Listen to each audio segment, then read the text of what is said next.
Yo, what's up mga ka-sir? This video guys, ayan, pupunta kami ni Mrs. sa Balugo, Pasakaw, Camarines Sur. Dito yan Lodi sa Bicol mga Lodi, sa mga nakakaalam mga Lodi. So search nyo lang sa Google mga Lodi, Balugo, Pasakaw, Camarines Sur mga Lodi. So yan nga guys, dumaan kami dito sa may terminal ng jeep mga Lodi, dito sa may Balugo, Pasakaw, Camarines Sur mga Lodi. So yun nga yung lugar na yan, so mga 8 PM na yan mga Lodi, kasi sinundo ko pa si Mrs. galing ng Legazpi mga Lodi. At ayan nga, pupuntahan kami ni Mrs. na mga kaibigan namin mga Lodi, at ngayon lang kasi namin sila makakasama ulit mga Lodi. Ayan, at pupunta kami doon at magdadala kami ng pasalubong para doon sa mga kaibigan na pupuntahan namin mga Lodi. So yun nga si Mrs. So yun pumunta siya dito sa may bilihan ng burger, at syempre sabay kaming uupo, at syempre magkukuya-kuy muna kami habang nag-aantay kami ng burger na in-order namin mga Lodi. So yun nga, nagkukuya-kuy ako mga Lodi, at yung kuya-kuy naman ni Mrs. Ayan yung kanyang paa mga Lodi. So yun ayan, medyo matagal kasi yung pag-aantay namin, at niluluto pa yung burger. So yun nga guys, habang busy si Mrs. ayan, tinanggal ko muna yung aking helmet para makita naman yung aking kagwapuan. Woo! Sheesh! So yun mga Lodi, nakita niyo yung itsura ko mga Lodi. So parang hindi puyat at hindi hagard yan mga Lodi. So yun nga guys. So ayan na nga, naluto na nga yung aming inaantay na burger mga Lodi. Meron palang nakalimutan yung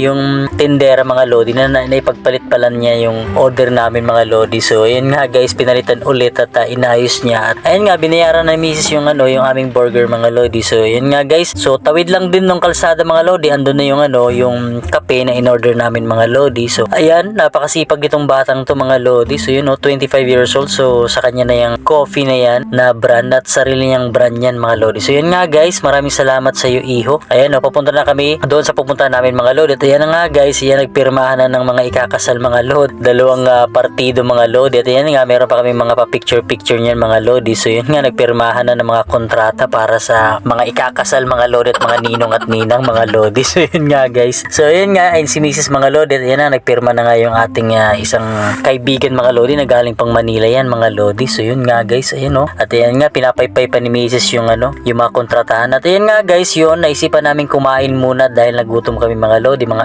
8:30 PM na yun ng gabi mga Lodi. So yun nga yung kaganapan nung mga araw na to mga Lodi, yung pinagagawa ko mga Lodi. So yun nga guys, may nakita kaming magandang resto, ayan nung kainan mga Lodi. So medyo maganda dito mga Lodi. At ayan nga, nauna na si Mrs. at yung si Ami, yung aming kaibigan mga Lodi. So yun nga, nag-order na sila ng mga gusto nilang maging dinner namin mga Lodi. So sabi ko nga, so kung ano man yung i-order nyo, so ganun din ako. At ayan, pa-birthday boy na rin din namin sa aming kaibigan na si si Chano mga Lodi. So yun nga guys, sabi nga namin na order na lang kayo, papakabusog kami ngayong gabi na to dahil gutom na gutom kami mga Lodi. So ito nga yung mga menu na na-order namin mga Lodi. So yun nga guys, ang sarap. So talagang ayan, sinulit namin, at ngayon lang namin nakasama ulit yung mga kaibigan namin mga Lodi. So yun nga, 5 kami mga Lodi, at yan, ang saya, nakasama namin yung mga kaibigan namin mga Lodi, mga pinagkakatiwalaan namin mga Lodi. Ayan, mukbang na talaga, at dahil gutom na kami mga Lodi. So yun nga guys, talagang napakasaya lang, at nagkita-kita kami nitong